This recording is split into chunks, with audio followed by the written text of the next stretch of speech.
So you fly a wing until you're absolutely sure that it's the wing that's holding you back, not good. You know, that classic one.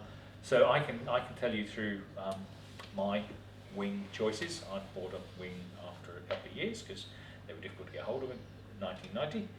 Now, my second wing is now a curtain here. That that was a competition wing as my second wing. It psychologically damaged me because I shouldn't have been flying it. You know, it did things like fold up in a little horseshoe and drop out the sky with me underneath it. And I genuinely would, you know, through those kind of, then I dropped back and I've been flying kind of mid-B wings. You know, I've been through C wings. I'm actually surprised a number of people I've spoken to said, "Oh, I got such and such a wing and now I've dropped back."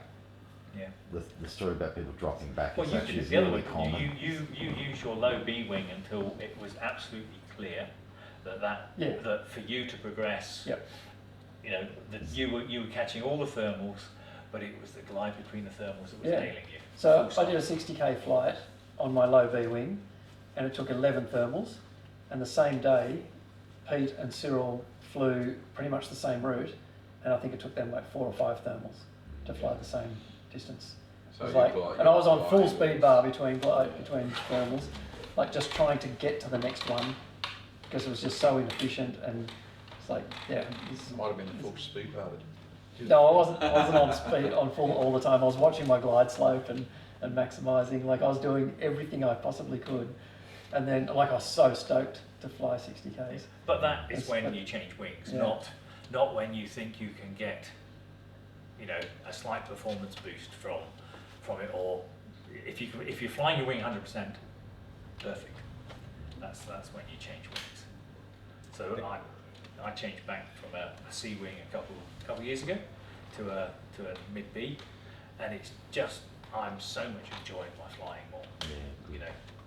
Pete, you're more current than me, so you're flying a mixture at the moment. Yeah, I've got a C-wing, but I got this as a good price because the guy who was selling it, in his words, my ego was ready for a C, but I wasn't. So yeah, he got, I think he scared himself a bit and decided he'd stay on his B for a while. Yes, it's those close to the ground type things when you can fly the wing without anticipation of what might go wrong, rather than spend the time close to the ground wondering. Yeah, it's fascinating. Anticipating when it's going to go wrong. There's a point when you're flying and you just realise that you're just doing this, and the wing's just still sitting there, and you're just correcting it. And you're just concentrating on like looking at the clouds to see where the next thermal is, or like picking your route or checking where other gliders are and stuff, and you just realise like, shit, I've just like not even been thinking about that the whole time. I remember that at Single, it was like this shitty snotty day, and I was just doing that and just watching out for where everybody else was, and it's like, oh, normally I'd be like concentrating on, am I turning tight enough, or you know, it's just this point. So yeah. Whilst doing your nails, yeah. And that's me. Yeah. Again, we've been talking far too much. Go on, somebody else. Noah, what's happening in your life, flying wise? What's your next planned flying mission? What's your aim? I don't know. I guess I just want to keep learning this season without hurting myself, and understand the meteorology a bit more. So I don't really understand that. I've put myself into a few shitty situations, where I've just kind of been like, oh yeah, it looks good, and then it's not.